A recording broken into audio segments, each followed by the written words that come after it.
வணக்கம் நண்பர்களே. திரு சோ அவர்களின் மகாபாரதம் பேசுகிறது 15வது அத்தியாயம். திரௌபதியோட சுயம்பரம் நடக்க இருந்த மண்டபமே நிரம்பி வழிந்தது.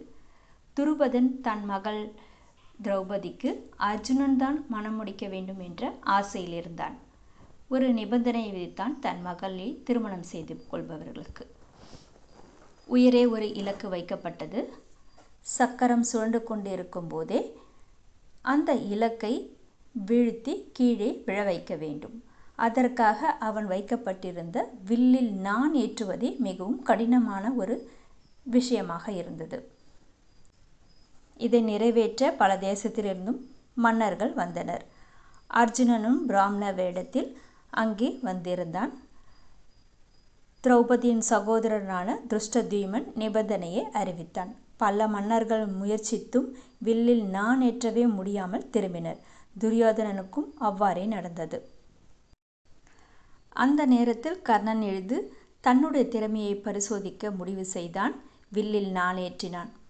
வில்லும் நானுமாக சேர்ந்து வட்டமாக வளைந்தும் நின்றது. சுயம்பரத்தில் கலந்து கொள்வதற்காக தாங்கள் ஏற்கனவே தரித்திருந்த பிராமண வேடத்தில் வந்த பாண்டவர்கள் இதை பார்த்தனர். கர்ணனை இலக்கை எப்படியும் அடைந்து விடுவான், திரௌபதியை அவன்தான் திருமணம் செய்யப் போகிறான் என்று நம்பியும் விட்டனர்.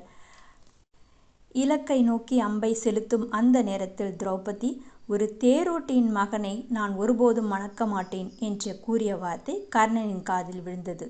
வெறுப்புற்ற கர்ணன் வில்லையும் அம்பையும் கீழே போட்டுவிட்டு அந்த இடத்தை விட்டு நகர்ந்து விட்டான்.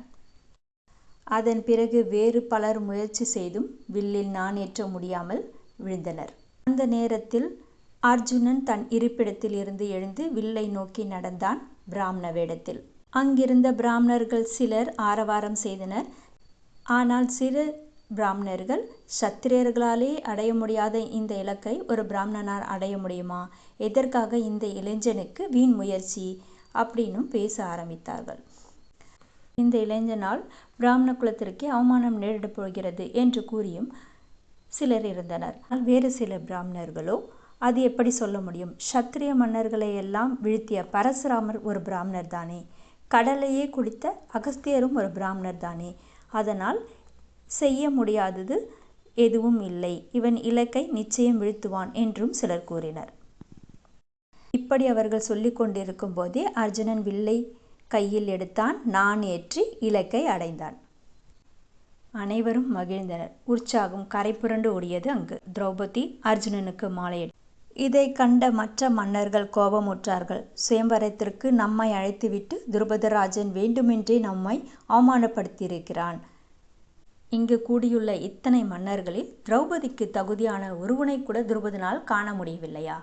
சுயம்பரத்தில் பங்கேற்க பிராமணனுக்கு அருகதை இல்லை. ஒரு சத்திரிய பெண்ணை மணக்க அவருக்கு தகுதி இல்லை. இப்படி இருக்க ஒரு பிராமண இளைஞனுக்கு திரௌபதியை கொடுக்கும் வகையில் முடிவு செய்துவிட்ட துருபதன் நம்மை அழைத்து இழிவுபடுத்தி இருக்கிறான் அப்படின்னு சொல்லி துருபதராஜனை கொள்வதற்காக அவர்கள் பாய்ந்தார்கள். துருபதன் பிராமண வேடத்தில் இருந்த அர்ஜுனனிடம் சரணடைந்தான். யுத்தத்தில் கர்ணன் இருந்தான்.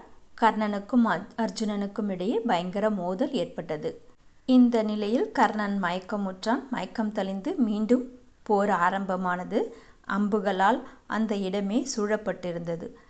கர்ணன், என்னுடன் இப்படி திறமையுடன் எதிர்த்து போரிட உலகில் அர்ஜுனனை தவிர வேறு யாரும் இல்லை.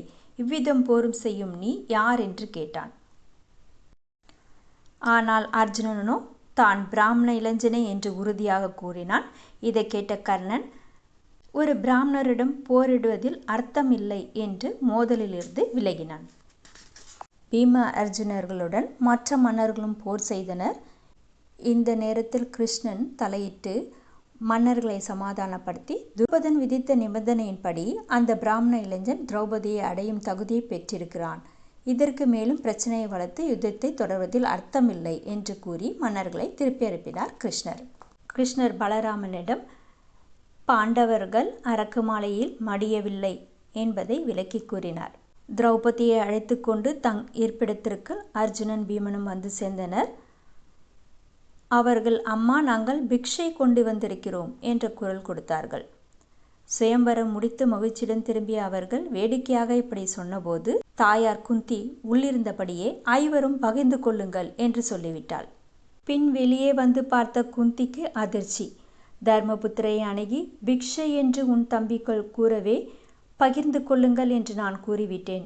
என்னுடைய வார்த்தையும் பொய்யாகக்கூடாது. அதே சமயத்தில் திரௌபதியும் பாவ காரியத்தில் நான் தள்ளிவிடக்கூடாது. இந்த சங்கடத்திலிருந்து ஒரு வழி சொல் என்று கேட்டாள். தர்மபுத்திரர் அர்ஜுனனை அழைத்து, பந்தயத்தில் ஜெயித்த திரௌபதியை நீ அடைந்ததால் நீதான் அவளை மணக்க வேண்டும். ஆகையால் முறைப்படி அவளை மணம் செய்து கொள் என்று கூறினார்.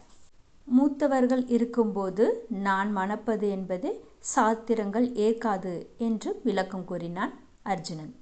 அர்ஜுனன் இப்படி பேசிக்கொண்டிருக்கும் போதே பாண்டவ சகோதரர்கள் அனைவரும் திரௌபதியை பார்த்தனர். அவளுடைய அழகில் கவரப்பட்டு அவளையே பார்த்து கொண்டு நின்றனர்.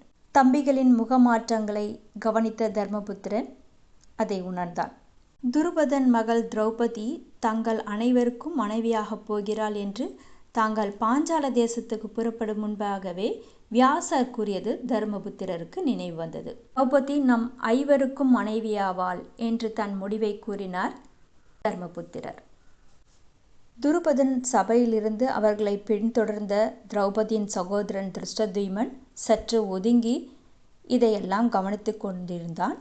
தந்தையிடம் சென்று செய்தியை சொல்ல பாஞ்சாலம் திரும்பினார். திரௌபதியை ஐவர் மணப்பது என்ற தீர்மானம் இத்துடன் முற்று பெறவில்லை. இதை பற்றிய விவாதம் மீண்டும் வருகிறது.